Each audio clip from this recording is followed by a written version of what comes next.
Hey, how's it going? Good afternoon, everyone. Welcome back to another episode of the Midnight Showing.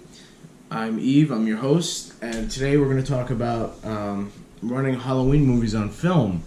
It's such a big franchise, such an old franchise, and to celebrate the release of the new Halloween, which is coming out today, 2018, in October, which is apparently a sequel to the very first one, and just they're skipping everything else.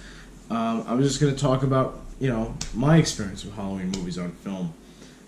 So the summer of 2002, Halloween Resurrection came out. It was like July, late July, which is a cool release that they picked that date to release that kind of movie. I guess they were confident. I think it did pretty well. I don't remember. But horror movies like that usually do well. They're very popular. Michael Myers is a very popular character. So, late July, early August 2002, I started learning how to become a projectionist. I was being trained by somebody called Wicks. His name was Wicks. And to get an idea of who he was as a projectionist, he was like Tyler Durden. Really cool guy, very tough, tattoos and rings. I'll talk about him in like a later episode down the road. But yeah, when I started threading up movies, I practiced on like Born Identity, Men in Black 2, Halloween Resurrection. So Halloween Resurrection was one of the first movies I threaded up and trained with as a projectionist, and I just ran it for a couple weeks until they got rid of it. So yeah, and it was a pretty short movie from what I remember. I think it was like 5 reels or something. Well, actually no, I didn't even know about that at that time. I'm guessing because of the length of the film. I didn't know about like reels and length and all that and assembling prints until like a year later. So fast forward to 2007.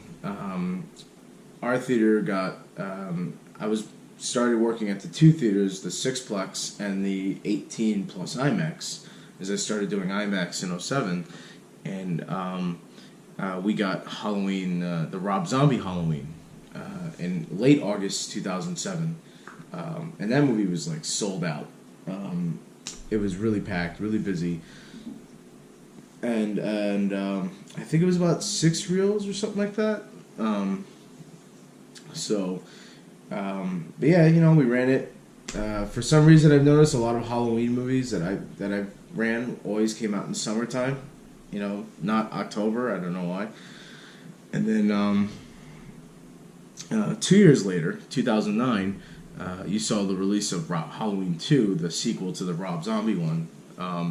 Now, what's interesting is that when that came out in 2009, that's when we started getting like an idea of when the theater was gonna start converting over to digital. That's when we started getting schedules, and they said it was going to happen by December, and then they said by February. So Halloween 2 came out, and we already got a brand new Sony digital projector. I forgot which model it was, but it was the model where it's like one big like box. It doesn't have the gap in between. I think that was like a newer model that came after that, and we did like a Halloween double feature where we showed the first one and the second one through that digital projector. They were DCPs. But yeah, I remember running Halloween 2. I think it was 6 reels, 5 or 6 reels. Not that busy. I don't think people cared after the last one. They were a little turned off by how crazy it was. And yeah, so that's my experience running Halloween movies. But I will say this concerning the Sony digital projector. When I first saw it, I was like, oh wow, this is horrible. The images were projecting like green. They had like a green tint to them, and it just didn't look good. But it has, over the years, digital cinema has gotten better. And they're improving and improving and improving with software updates and hardware updates and all that stuff. So Yeah. Alright, guys. Thanks for watching. So, go out and see Halloween this weekend. I'm sure it's going to be good. And I'll catch you guys later, okay? Bye.